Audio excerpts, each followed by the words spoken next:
Lyca production சுபாஷ்கரின் தயாரிப்பில் super star Rajinikanth, Amitabh Bachchan, Fahadh Fazil, Rana நடிப்பில் DJ Gnanavel இயக்கத்தில் வேட்டையன் அக்டோபர் 10 உலகமெங்கும் உங்கள் அபிமான திரையரங்குகளில். வேட்டையனின் வேட்டைக்கு ரெடியா? காஷ்மீருக்கு சிறப்பு அந்தஸ்து வழங்கிய 370 சட்டப்பிரிவு நீக்கப்பட்டதற்கு பிறகு நடந்த முதல் சட்டமன்ற தேர்தல். பாஜக மிகுந்த நம்பிக்கையோடு இருந்தாங்க. ஆனால் இந்தியா கூட்டணி தான் அங்கே ஆட்சி அமைக்கிறாங்க. ஏன் மக்கள் நம்பிக்கை வரலையா பாஜக மீது? நிச்சயமாக அவர்கள் காஷ்மீரில் மக்களவைத் தேர்தலில் 3 தொகுதிகளில் அவங்க கேண்டிடேட்டே போடல. அவங்களுக்கு ரிசல்ட் நம்மளை விட ரொம்ப நல்லா தெரியும். அவங்க ஜெயிச்சது இப்போ ஜம்முவில் தான் ஜெயிச்சிருக்காங்க. இந்தியா கூட்டணி நேஷனல் கான்ஃபரன்ஸ் காங்கிரஸ் கூட்டணி பிடிபியோட 3 சீட்டு சேர்ந்துன்னா 90 கிட்டத்தட்ட 52-54 சீட்டு வருது. அவங்களுக்கு இண்டிபெண்டன்ஸ்லாம் சேர்த்து 60 வரைக்குமே போகுது. ஆகவே ஒரு ஆட்சி மாற்றம் ஏற்பட்டிருக்கிறது. 2018க்கு பிறகு ஒரு மக்களால் தேர்ந்தெடுக்கப்பட்ட அரசு அங்கே வந்திருக்குது. 10 ஆண்டுகளுக்கு பிறகு தேர்தல் நடந்திருக்கிறது. 370 நீக்கத்திற்கு பிறகு அங்கே மக்கள் 61% வாக்களித்திருப்பது என்பது இந்திய இறையாண்மையின் மீதும் இந்தியாவின் மீதும் அவர்களுக்கு இருக்கக்கூடிய நம்பிக்கையை காட்டுகிறது.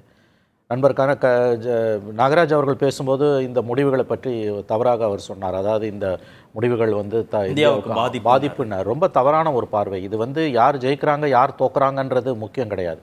இது ஹரியானா தேர்தல் முடிவை காங்கிரஸ் எப்படி ஏற்றுக்கணுமோ அந்த மாதிரி இதை கண்டிப்பாக பிஜேபி இந்த முடிவை ஏற்றுக்கணும். அவங்களுக்கு பிடிக்காத முடிவுன்றதுனால அவங்க இதை ஏற்றுக்க மாட்டோன்னு சொல்கிறது. ஹரியானா முடிவை காங்கிரஸ் ஏற்றுக்கொள்ள மறுப்பதை விட ஆபத்தானது. ஏன்னா எல்லைப்புற மாகாணம். அந்த மக்கள் பாகிஸ்தானோட போக விரும்பல, அவங்க தனிநாடும் கேட்கல, அவங்க இந்தியாவுடன் இருக்கத்தான் அவங்க விரும்புகிறாங்க. இன்ஃபேக்ட் 370 திரும்ப கொண்டு வரது கூட இன்றைக்கி அவர்களுடைய பெரிய கோரிக்கை கிடையாது. மாநில அந்தஸ்தை தான் அவங்க கேட்குறாங்க. எல்லா மாநிலங்களைப் போல கண்ணியமாக வாழணும்னு தான் அவங்க நினைக்கிறாங்க. அதை யூனியன் பிரதேசமாக உடைத்து அந்த மக்களை சிறுமைப்படுத்தி இருக்கிறது பாஜக அரசு. ஆகவே இனிமேலாவது மோடி அரசு இந்த முடிவை நியாயமாக ஏற்றுக்கொண்டு எவ்வளோ சீக்கிரம் முடியுமோ அவ்வளோ சீக்கிரம் அந்த அரசுக்கு அந்த மாநிலத்துக்கு மாநில அந்தஸ்தை கொடுப்பது தான் நல்லது. இன்னும் சொல்லப்போனால் தேர்தல் பிரச்சாரத்தில் நம்முடைய மோடி அவர்களும் அமித்ஷா அவர்களும் தேர்தல் முடிவுகளுக்கு பிறகு அங்கே மாநில அந்தஸ்து கொடுக்கப்படும் தான் சொல்லியிருக்காங்க. இந்த 2 இடங்களை தவிர இன்னொரு முக்கியமான பாயிண்ட்டு, லடாக்கில் நிறைய பிரச்சனை ஓடிட்டு இருக்குது. 6th ஷெட்யூல் படி அங்கே சில பிரச்சனைகளை இவங்க கொடுக்கலன்னு சொல்லிட்டு லடாக்கில் இருக்கக்கூடிய பெரிய சிக்கல் மோடி அரசுக்கு பெரிய தலைவலியாக உண்டாகிட்டு இருக்கு. ஏன்னா சைனீஸ் பார்டரில் இருக்குது. ஆகவே இனிமேலாவது மோடி அரசு விழித்து கொண்டு லடாக், ஜம்மு, காஷ்மீரை சேர்த்த ஒரே மாநிலமாக அதை அங்கீகரிப்பது உண்மையிலே இந்திய ஒற்றுமைக்கு நல்லது. 370 நீக்கியதை கிட்டத்தட்ட எல்லோருமே என்று ஒப்புக்கொண்டு விட்டார்கள். ஆனால் மாநில அந்தஸ்து உடனடியாக அங்கே பிரதான கோரிக்கை அதுதான். இதை ஒரு வேக்கப் கால மோடி கவர்மெண்ட் எடுத்துக்கணும். மாறாக அவர்கள் குறுகிய அரசியல் நலன் சார்ந்து அங்கே பாலிடிக்ஸ் பண்ண நினைச்சாங்கன்னா அது இந்தியாவின் ஒற்றுமைக்கே வேட்டு வைக்கும். திரு ஜி.கே. நாகராஜ், முதல் சுற்றுல இந்தியா கூட்டணி இங்கே ஆட்சி அமைப்பது இந்தியாவுக்கு பாதிப்பு அப்படின்னு சொன்னீங்க. ஹரியானா தேர்தல் முடிவை காங்கிரஸ் ஏற்க மறுப்பது போல நீங்க ஜம்மு காஷ்மீர் தேர்தல் முடிவை ஏற்க மறுப்பது நியாயமற்றது தானே? இல்லைங்க, நான் தேர்தல் முடிவை ஏற்க மறுக்கிறேன் அப்படின்லாம் சொல்லல. அங்க நடைபெற்றிருக்கின்ற ஒரு தேர்தல் முறை, அங்கு காஷ்மீரில் வாக்களித்திருக்கின்ற மக்கள், அவருடைய மனநிலை, அதை தூண்டுகின்ற காங்கிரஸுடைய செயல்பாடு, இதற்கு அங்கே ஆதரவு கொடுத்திருக்கின்ற காஷ்மீர் பகுதியை சார்ந்த மக்கள், இதைத்தான் நினைச்சு நான் ரொம்ப அச்சப்படுறேன், சங்கடப்படுறேன். என்னால் ஏற்றுக்கொள்ள முடியல. ஏன்னா இந்தியாவின் குடிமகன் தானே எல்லோருமே வாக்களித்த அனைவரும் இந்தியாவின் குடிமகன் தானே, மாற்றுக்கிறது இல்லை. ஆனால் காஷ்மீரில் இருக்கின்ற மக்கள் எந்த சமுதாயத்தை சார்ந்தவர்கள், ஏன் அவர்கள் பாஜகவுக்கு வாக்களிக்கவில்லை, அதற்கு தூண்டுகோலாக இருந்தது யார்? அதை பற்றி நிச்சயமா யோசிக்கணும் இல்ல? இந்தியாவை பற்றி கவலைப்படுகின்ற ஒவ்வொருவரும் யோசிக்க வேண்டிய விஷயம் தானே. அங்கு வாழ்கின்ற மக்கள் பாகிஸ்தானை பற்றி தெரிந்து வைத்திருக்கின்றார்கள், ஆப்கானிஸ்தானை பற்றி தெரிந்து வைத்திருக்கிறார்கள், லெபனானை பற்றி தெரியும், பங்களாதேஷை பற்றி தெரியும். ஆனால் இங்க எவ்வளவு நிம்மதியோடு மகிழ்ச்சியோடு வாழ்ந்து கொண்டிருக்கின்றார்கள். ஆர்டிகல் 370க்கு முன்னாடி இருந்த நிலைமை என்ன காஷ்மீரில் அவர்கள் மொஹரம் பண்டிகையை கொண்டாடுவதற்கு எடுத்துக்கொள்ளப்பட்ட காலம் எவ்வளவு? பிஜேபி ஆர்டிகல் 370 நீக்கப்பட்ட பின்புதான், யூனியன் பிரதேசமாக மாற்றப்பட்ட பின்புதான் மொஹரம் பண்டிகை கொண்டாடப்பட்டது. நீ கடந்த 2-3 ஆண்டுகள்ல பாத்தீங்கன்னா 2 கோடி பேர் மக்கள் ஏறக்குறைய அங்கே சுற்றுலா சென்று வந்திருக்கிறார்கள். 1979 அண்டேவா படத்துல பார்த்த அதே காஷ்மீரை மீண்டும் நாம திரும்ப பார்க்கிறோம். யார் காரணம்? நரேந்திர மோடி. இவ்வளவு நம்பிக்கை இருக்கு உங்களுக்கு? ஆர்டிகல் 370 நீக்கப்பட்டது காரணம். இவ்வளவு நம்பிக்கை இருக்கு, மக்கள் மதிப்பு கொடுத்தார்கள். இவ்வளவு நம்பிக்கை இருக்குன்னா தேர்தல் முடிவு வெளியாவதற்கு 2 தினங்களுக்கு முன்பு 5 நியமன எம்எல்ஏக்கள்ங்கிற நடைமுறையை ஏன் கொண்டு வரணும்?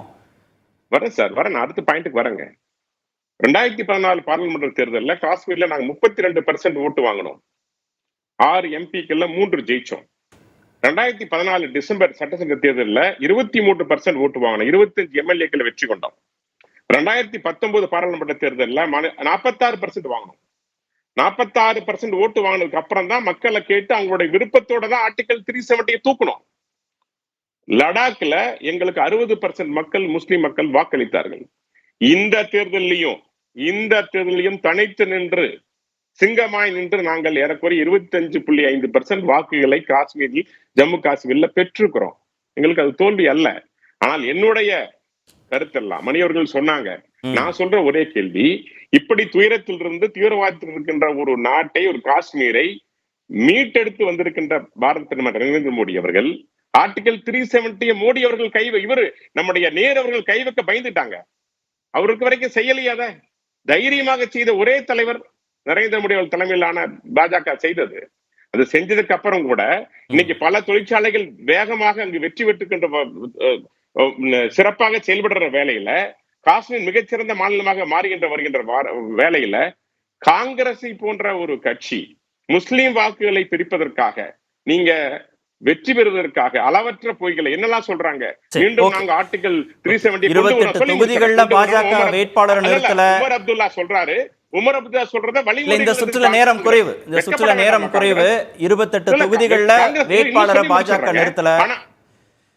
28 தொகுதிகள்ல பாஜக வேட்பாளர் நிறுத்தல. 2020 தொகுதி மறுவரை மூலமா 6 சட்டமன்ற தொகுதிகள்ல ஜம்மு பகுதிக்கு மட்டும் நீங்க உயர்த்தினீங்க. அப்பவே எதிர்க்கட்சிகள் கடுமையான விமர்சனங்களை முன்வைத்தார்கள். தேர்தல் முடிவு வெளிவதற்கு 2 தினங்களுக்கு முன்பு 5 நியமன எம்எல்ஏக்கள் ஒரு நடைமுறையை கொண்டு வரீங்க. 370 நீக்கப்பட்டது தமக்கு சாதகமா இருக்கும்னா இந்த மாதிரி எந்த நடைமுறைகளையுமே பின்பற்றிருக்க வேண்டியது இல்ல பாஜக. அந்த விமர்சனம் தான் இருக்கு. லைகா புரொடக்ஷன் சுபாஷ்கரின் தயாரிப்பில் சூப்பர் ஸ்டார் ரஜினிகாந்த், அமிதாப் பச்சன், ஃபகத் ஃபாசில், ராணா நடிப்பில் டிஜே ஞானவேல் இயக்கத்தில் வேட்டையன் அக்டோபர் 10 உலகமெங்கும் உங்கள் அபிமான திரையரங்குகளில். வேட்டையனின் வேட்டைக்கு ரெடியா?